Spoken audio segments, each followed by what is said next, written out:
All right, switching gears to our final component of this conversation. Again, using Erdvig's material, he talks about some of the derailers that stop us from processing. And we've already kind of talked extensively about things like in the way of processing, but I just want to go over his quick list, and then you guys can offer some final thoughts, and we'll finish off this podcast. But he categorizes them in 4 different things that can get in the way of our spiritual development and processing. One are distractions, and that's kind of an umbrella term. So many examples of distractions, but his biggest one is technology and things of that nature, social media. Second thing he says get in the way of processing is stress, right? We're not talking about healthy stress that gets you out of bed because you need that in order to be motivated. We're talking about like, what's the word? Chronic stress. Dare I say the word anxiety? I know it's a buzzword. The third thing that gets in the way of healthy processing is apathy. And this one, oh man, looking back at my 18 to 23 years, and even now, this was my thorn in the flesh, baby. I can be a lazy person, right? If I'm not motivated properly. But that general sense of apathy. And then the last one, and this is probably some of the biggest stumbling blocks for people in general, but for young adults specifically, is trials. Why are bad things happening to me? And that can really shipwreck your faith if you don't have a proper, healthy theological view of what a trial is and why they happen. But any closing thoughts on those? I know these could all be topics of themselves that we could spend probably hours on. But I already forget what the first one was. Distractions, stress, apathy, or trials. Any personal things you want to share about those 4 things like in the way of processing?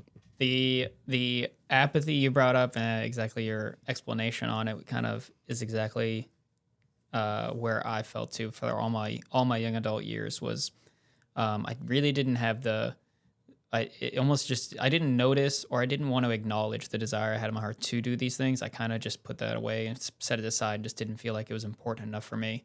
And I think that a lot of them can all overlap. I mean, distractions certainly can take hold of like all of those things almost in my life as well, whether it be technology or distractions, meaning just I find other things to be more time valuable to me, but it could just be something of playing a sport, playing a game, just doing mindless things. I mean, for me, movies, I guess, it's a ton of them. Can be a distraction. Can be very much tool. a distraction. So I think it's just really important to like the processing is part of it. It's kind of like self-reflect and realize which one of these 4 or all of them or just one is really, really taking hold of your life and causing you to like slow down your processing or almost halt it entirely. So yeah, with those 4, it just made me think about, because like those can be controllers of your life of like, I forget the first one, but the rest are like stress and apathy and distractions and trials. But it goes back to like, not to be very like, they're the Jesus juke and everything that I say, but it really does. Like, it truly does go back to like, these are all areas of your life that you take control. And I think for a lot of young adults, it's realizing that you're not in control. And that, like, yes, a trial comes, but no, the Lord is still in control. Yes, I'm distracted and stuff, but, like, taking it back to the Lord and being like, hey, God, I'm really, like, distracted. I don't know what to do. Because instead of being like, I recognize I'm distracted with these, like, movies or whatever your distraction is, it's like, and then, like, moving to the next thing of, like, oh, you know what? Instead, I'm just going to read. And then your reading turns into an obsession where it's another distraction. It's like, no, Lord, this is my distraction. It's movies. Like, okay, take that away from me. Like, reveal to me where I need to work on. And like with all 4 of those, I think it really goes back to like young adults needing to realize like that you're not in control and you shouldn't take control of these things, and really just like surrendering your life back to that and like becoming like truly a vessel that he wants to use.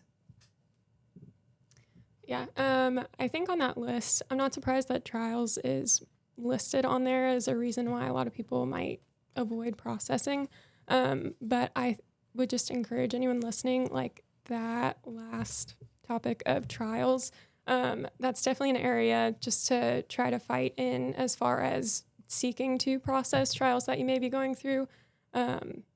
Just because even from personal experience and just from close friendships around me, listening to people who have taken the time and just spent time with the Lord processing trials that they were going through. Again, for myself, that first year out of college was a challenging one for me.